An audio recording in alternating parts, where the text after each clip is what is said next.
أعوذ بالله من الشيطان الرجيم. بسم الله الرحمن الرحيم. سورة روم آية 21. رب العالمين وها كرمتك. بسم الله الرحمن الرحيم. ومن آياته آية نشان رب العالمين أن خلق لكم جورا آفران دي وخلقان دي من أنفسكم جن نفسا وأزواجا جن جورا جن نفسا وجن خلقان دنا جبوي چه لتسكنوا إليها جبو قوم الباوان ونبسترن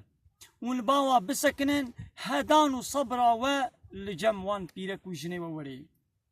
ودنا برا وجنو ميرادا حجيكرن ومرحمة وجعل بينكم مودة ورحمة ودنا برا ودا حجيكرن ومرحمة جي وشفقة جي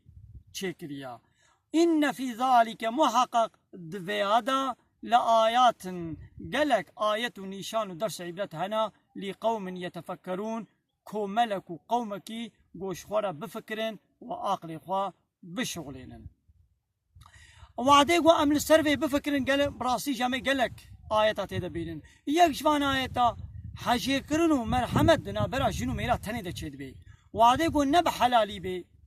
نا بحلاليا خودي بنيكاح بي نا جنو ميري هبدو بن شخو جيرن هاي قوتن الجن ومير زلامكو بيركك بينيكا بهبرة هوالتيه بكن تيكليا بهبرة بكن ابجوارن هاي قوتن الجن وميراني ابيا زنا وفحشاتيا يا دنا بنا وانا تجاري حاجي كرن ومرحمة وشفقت نينا بلكي چند روجا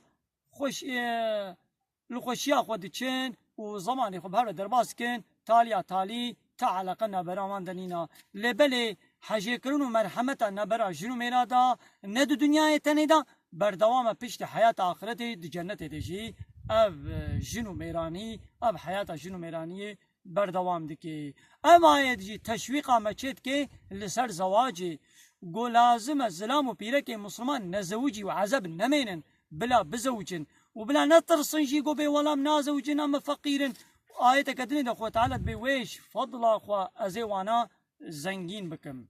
وآخر دعوانا أن الحمد لله رب العالمين.